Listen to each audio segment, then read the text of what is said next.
হয়েছে। তাহলে প্রথমে বৃত্ত আঁকি।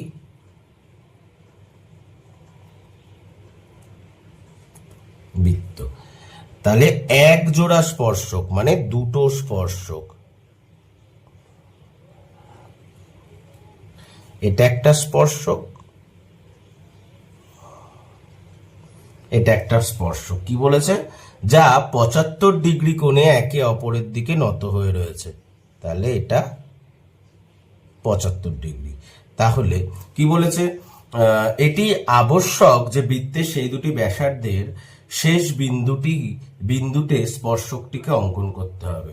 তাহলে এই যে এখান থেকে কি বলেছে, এটি বৃত্তের সেই দুটি ব্যাসার্ধ, মানে এই একটা ব্যাসার্ধ আর এই একটা ব্যাসার্ধ, ব্যাসার্ধের শেষ বিন্দুতে স্পর্শকটিকে অঙ্কন করতে হবে, মানে স্পর্শকটিকে এখানে